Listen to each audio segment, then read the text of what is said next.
We are seeing authoritarian states, Russia among them, look to systematically interfere and undermine democratic processes in the rest of the world. And we do have to work closely with allies and partners to have a resilient pushback against that. This is going to be the way in which we actually deal with both our development and our security needs going forward. And those investments today will pay off 100-fold tomorrow in conflicts avoided. And frankly, you can't talk about with a straight face about geopolitical competition with China and then not support these kinds of investments. How lucky we are, Jake, to welcome you back to the USGLC stage. It's an honor. And thank you for taking some time, given I'm guessing your days and nights are pretty difficult at the moment. You know, the challenges are intense, but I think in your opening comments, you made a really important point, which is we have a lot of assets and attributes to throw at these problems. And if we stick together in a bipartisan way, if we come up with strategies to deal with this changing world, the United States can come out better and stronger for it, and especially the American people can come out better and stronger for it. Well, you're part of that. So let's jump in. Let's start with the global security landscape and how America and our allies are facing it. And I was thinking about, since we last hosted you, the world really has changed. The global challenges has gotten more complicated. As I said in my opening remarks, our adversaries are out to play. They're playing harder, but they're playing harsher. I was reading Anne Applebaum's piece, an author, recently, and she said, it feels like a not-so-secret authoritarian plot. So I'd welcome your setting the global stage of what you see as the stakes for America and what you see as the most serious challenges out there for our security. Well, one of the starting points for President Biden's national security strategy is that the post-Cold War era has come to a close, and now there's a competition underway to define what comes next. And the United States and our allies and partners need to be on our game so that what comes next reflects our values, serves our interests, and the rules and norms of the world are shaped more in our reflection than the reflection of our authoritarian and dictator competitors. What makes today different from the last periods in geopolitics is that we don't have the luxury of focusing either on geopolitical competition or on the transnational challenges that affect our people. We have to do both at the same time. And in that regard, actually, some of our biggest competitors are also countries we have to work with on those challenges, whether it's global macroeconomic stability or the pandemics or climate change or you name it. So we call this strategic competition in an age of interdependence. And it is not straightforward. It requires a multidimensional strategy that starts here at home. And one of the things that the U.S. Global Leadership Coalition has done so well is think about the connection between domestic policy and foreign policy. And investing in the sources of our strength at home is, for President Biden, the most critical thing we can do to set a platform of strength. And then it's allies and partners. And then it's being able to actually deliver a value proposition to the world where we, the United States, are mobilizing coalitions to solve problems that affect people everywhere. Doing those things also sets us up better to deal with the threats and challenges posed by Russia, the challenge posed by China, the threat posed by Iran and North Korea, because it puts us in a stronger position flanked by more allies and partners with greater capacity at our fingertips to be able to push back against the threats that we're facing around the world. So Jake, let's dig in a little deeper about how America shows up, because we can't change always what our adversaries do, but we can determine what we do, and this is what you spend your time on every single day and night. You know the USGLC community. This is a community that deeply believes that America has to step up to the plate, use our development and diplomacy tools alongside defense. And just as one example, you heard me say it, is this group was all in when we dealt with the national security emergency supplemental, get it over the finish line, not just the military, but the economic side as well. They called, they wrote, they came to Washington, they did it all.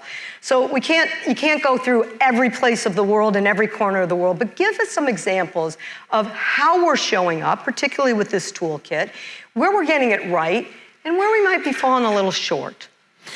Well, first of all, I want to start by just saying thank you to everybody in this room, because this was shoe leather, it was elbow grease, it was hard work, not just by politicians on Capitol Hill or people in the administration, but by advocates, activists, folks who went up and made the case on a bipartisan basis to get that supplemental passed. And it is going to make all the difference, not just for Ukraine, not just for the Middle East, but for our approach in the Indo-Pacific, for our capacity to deliver humanitarian assistance globally, and for so much else. So for me, I think there are 2 or 3 big undertakings that we are really focused on right now that are occupying a huge amount of our time. The first is dealing, obviously, with the urgent crises of the moment in Ukraine, in Gaza, in Sudan, and also looking around the corner to the crises that could come. The potential threat posed by North Korea, the potential for mass casualty terrorist event in Europe, the United States, or somewhere else. So there's the crisis bucket. And I think there, the United States has worked very hard to try to take an approach that lies at the core of what USGLC is all about, which is not just about the military, it's about all the tools of American power. It's about development and diplomacy. And what we're trying to do with the president's important speech on Friday is bring the war in Gaza to an end, surge humanitarian assistance, get the hostages home. And that's exactly the kind of multidimensional strategy that you guys have championed for a long time. We could talk for quite a while about Ukraine, but the first bucket is crises. The second bucket is dealing with a rapidly changing world and making sure the United States and not our adversaries are writing the rules of the road for that. And artificial intelligence, for me, lies at the core of that. Will we remain on the forefront, both in terms of technological innovation, but also in terms of ensuring that artificial intelligence is used for good and that the risks of AI are managed effectively? And then the third, I mentioned the idea of a value proposition. How do we, the United States of America, working with international institutions, working with partners, and working with countries that receive American aid and assistance, come up with a better value proposition for the needs of those countries in Africa and Latin America and Southeast Asia, other places today, on infrastructure, on the clean energy transition, on technology deployment, on fighting corruption, and on basic development. And here we have tried to come up with some new strategies to be able to mobilize resources to address this. But I would say an area where we could do better, working with the Congress, is that we simply are not leveraging enough from the West in terms of financial resources. And it doesn't all have to be government dollars. Yep. It has to be the tools of government unlocking private investment to drive the kind of investment in Sub-Saharan Africa, for example. We had President Ruto here last week. This is going to be the way in which we actually deal with both our development and our security needs going forward. And those investments today will pay off 100-fold tomorrow in conflicts avoided, people empowered.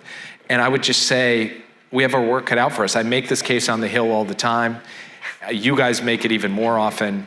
And frankly, you can't talk about, with a straight face, about geopolitical competition with China and then not support these kinds of investments. And I just think we haven't stepped up to the extent that we need to. Well, we couldn't agree with you more. And you've laid out basically our whole rest of the day program. We're dealing with AI and showing some cases that how it's working with development and saying, you know, we're playing checkers and some of our adversaries and competitors are playing three-dimensional chess, and how do we up our game? And it's got to be public-private partnership.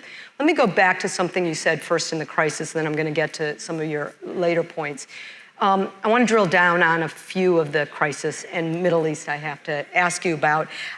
Some of the premier specialists of your colleagues, I heard Secretary Blinken and CIA Director Bill Burns, two of the premier foreign policy experts in our country, said that throughout their whole career, the Middle East may be one of, if not the most complex right now among their career. I've lost track of how many times you've gone back and forth to Israel and the region. But as you said, the president on Friday gave this pivotal speech laying out his hope of the Israel plan, the three-phase plan, calling on Hamas and the partners to, quote, get it done. Are we going to see white smoke? Are we going to see a deal that lists the things you just said? The hostages home, particularly the 8 American hostages. surging of the humanitarian aid for the innocent civilians in Gaza, removing the military capacity of Hamas, and as the president said, a path forward for the day after. Where are we? So George Mitchell, who is a great hero of mine and did the peace negotiations between the parties in Northern Ireland, said that negotiations for ceasefires or for peace are 1,000 days of failure and 1 day of success. You fail every day at it until finally you succeed. And I believe we will succeed. It's a question of when, because I think at the end of the day, there is no alternative but to an enduring ceasefire, leading to a day after in Gaza, leading to a political horizon for Israelis and Palestinians alike. But can I tell you when exactly it's going to happen? I can't. And I will just say this. We've seen again from over the weekend from Israel a willingness to step forward and do a deal. And really, the eyes of the world now, all of those people who have been calling for a ceasefire for all of this time, they need to train their eyes on Hamas this week and say, it's time, come to the table, do this deal, let's move forward. This is the best thing for the people of Gaza who have been suffering. It's the best thing for the people of Israel who need and deserve security. And it's the best thing for the American people as well, who want to see a shift to peace and stability in the Middle East that has been elusive since the horrific massacre of October 7th. Well, we all know how hard you are working, and obviously are pushing, are hoping you are successful. I need to ask you about the humanitarian crisis that just continue to grow. You know the stats better than I. 330 million people today in humanitarian needs, 114 people on this earth that are displaced. Those that are poorest in this world are in conflict regions, some of which you just have already mentioned, like Sudan.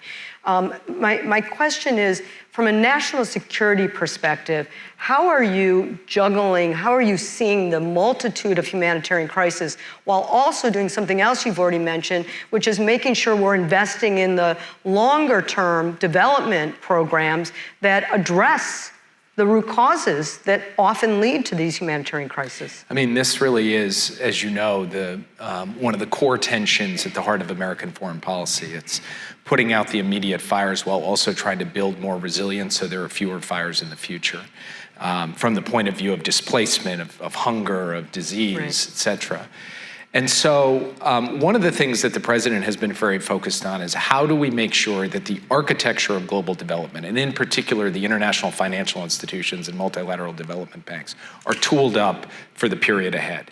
We simply, again, do not have the resources or the assets necessary to get after the scope of the problems we are facing. So the president went to the G20 last year and made an impassioned case for a reform and evolution of the multilateral development banks, and we're pushing hard on that. Second thing, which he signed last week with President Ruto, is the Washington-Nairobi vision on debt relief. And this is an African-driven vision that looks at the fact that the single thing that is most holding back developing countries right now from being able to address the challenges and ensure that the next humanitarian crisis isn't right around the corner is getting out from crushing debt. And the president has made clear that we need an all-hands-on-deck strategy to deal with that. So if we can mobilize capital through the international financial institutions, if we can solve the problem of debt relief, then we can set the stage for more sustainable development as we go forward. But it doesn't mean that absolves us of dealing with those very scary numbers you just laid out. And the National Security Supplemental that so many people in this room helped pass has $10 billion set aside for this purpose, which frankly isn't enough, but gives us the ability to go to other countries in the world and say, we're stepping up, now it's your job to step up. And I'm extremely proud of the humanitarian professionals in the US government working with partners everywhere to be at battle stations to try to help alleviate the suffering that we're seeing in so many places around the world right now. Jake, let me shift gears to the year the world votes. We've got 4 billion people, some that have already voted, some that are voting right now, and some that will vote. Half the world's population, half of the world's GDP. Some are a sham, Russia, Iran, but a lot are really consequential for our economic and security interests. What's your sense of, as the world is voting, what it means to democracy, what it means to our stakes, opportunity, challenge? Where do you put this on the specter of from where you sit? Are there important elections this year? I'm not talking about ours yet. We might talk about that. No, look, we just yesterday saw Mexico elect its first female president before the United States did, I might add.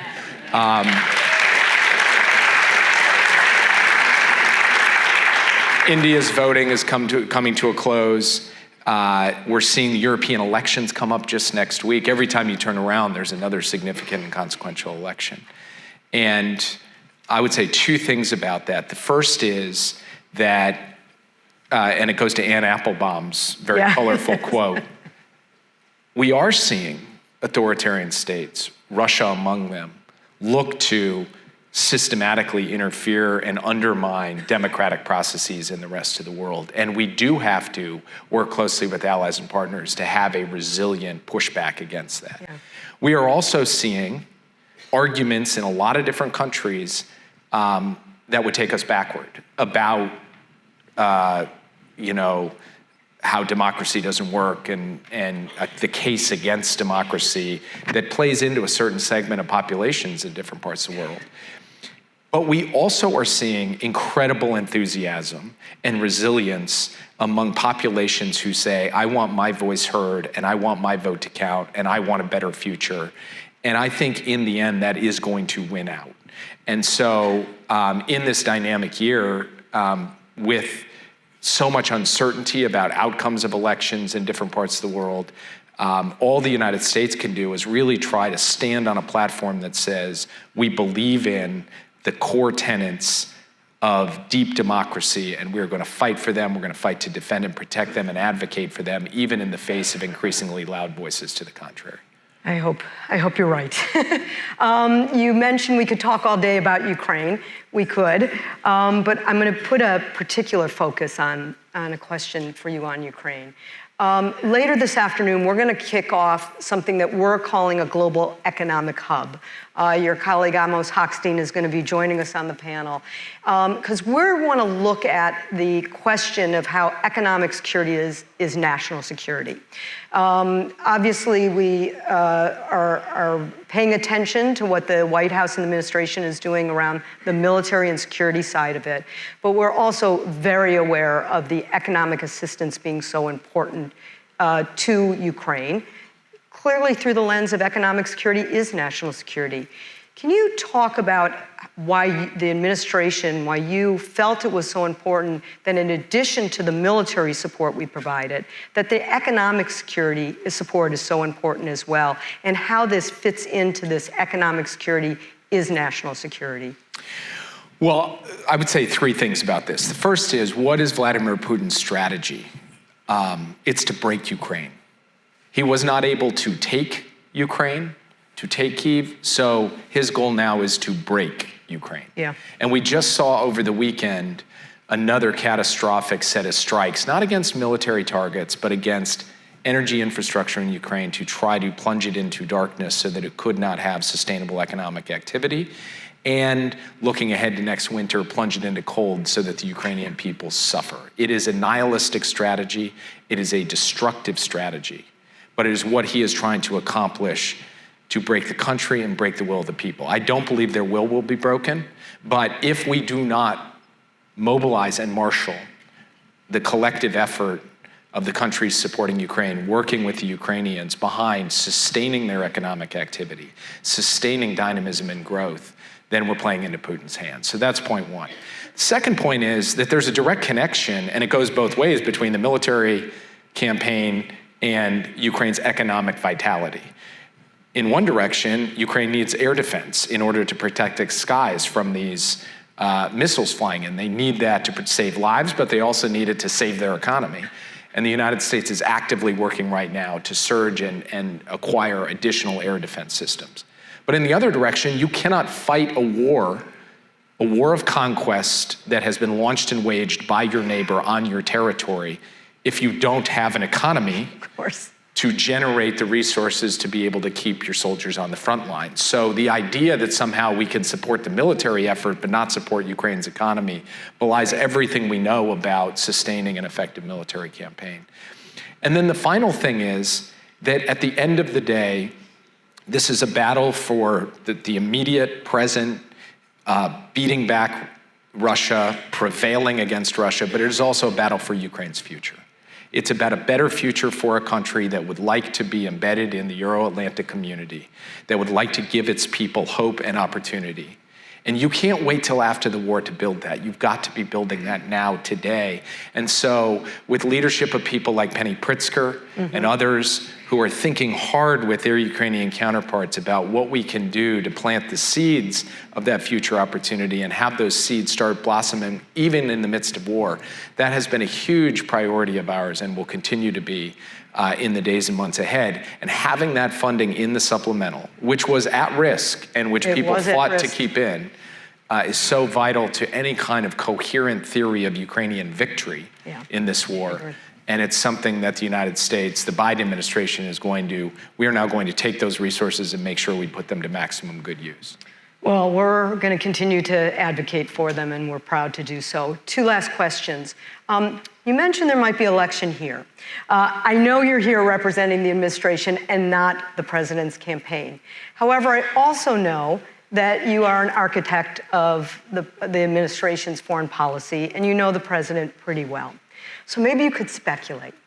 If the president were to win re-election, how might you think a second Biden administration would see foreign policy, prioritize foreign policy, particularly around development and diplomacy? Same, change, different? What do you think? One thing I would like to see, and it goes back to where I don't think we've gone as far as we could go, is a major initiative with the Congress aimed at truly delivering on the promise of unlocking resources for the developing world. And that has a few elements to it. There's actually resourcing the MDB reform effort, actually resourcing the debt relief dimension, actually resourcing these what we call corridors. You'll hear more about this from Amos Hochstein, where we're trying to identify places in the world where we can put together infrastructure, agriculture, energy, digital technology, and we've got the Lobito corridor running across southern Africa. We just announced a major corridor in Luzon in the Philippines. We have this concept, if we can bring the war in Gaza to a close, of a corridor from India across the Middle East all the way to Europe, and we're looking for more of that. That requires a coherent set of resources that has just a different and more dynamic theory of how you generate development, economic growth, stability, and I think the sky's the limit on it. I mean, the Lobito corridor, for example, the idea that we can not only build out a transportation capacity to help ensure that we have the inputs for our clean energy supply chains, but also unlock Africa's vast agricultural potential by getting goods to market, and also unlock a digital transformation across that area. That is all totally available to us. It doesn't require new ideas. It doesn't require some, major political shift. It requires resources and prioritization, and that will be a major focus of ours in the second term when it comes to development. It is a vision of how the United States can mobilize just a different magnitude of resources to get after these challenges, and we're going to need help from the Congress to do that. So this will connect probably to my last question. You know that one of the signature actions of the USGLC is not in Washington. It's out around the country. We actually almost got you at our stage at the Heartland Summit in your own hometown in Minnesota. We'll still invite you. But it's hosting members of Congress so they have a platform to talk about why these issues all matter back home. And it really fits into one of your lifetime work, is foreign policy for the middle class. You're 3.5 years into the administration. How is the connection between what we've been talking about for the last half hour, connecting to foreign policy in the middle class? Give us an update. Well, so first of all, what does this mean? What it basically means is that when we make foreign policy decisions, are we putting front and center the question, is our answer something that is going to make life better, safer, and easier for working people, working families, middle-class people in the United States of America. And for President Biden, that is a North Star question that he poses for things that can seem abstract and far away. So right out of the gate, it was about trying to get our arms around the COVID pandemic so that we could deliver security to the American people that they were not going to face serious illness or death. And that was, like, to me, that's a good one. a fundamental element. The second was how to think about connecting foreign policy and domestic policy so that we were marshaling national security, the national security case for the kinds of investments in the United States that create jobs, that revive communities. And that's true in the CHIPS and Science Act. It's true in the Bipartisan Infrastructure Law. It's true in the Inflation Reduction Act. That's a coherent part of our foreign policy as well as being a central part of our domestic policy. And that's about delivering for people here at home. And then third, one thing I always tell people when they ask about foreign policy for the middle class, they say, okay, that's all fine and good, but like, what about the war in Ukraine? And my point is, there was a reason that Ukrainian flags appeared on porches all over the country and barns in every state in the country. It's because middle-class Americans don't just think, hey, how do I get something out, transactional out of our foreign policy? They believe in the values of this country. They believe in the values of freedom and sovereignty, things we have fought for, things many of them have fought for, literally fought for.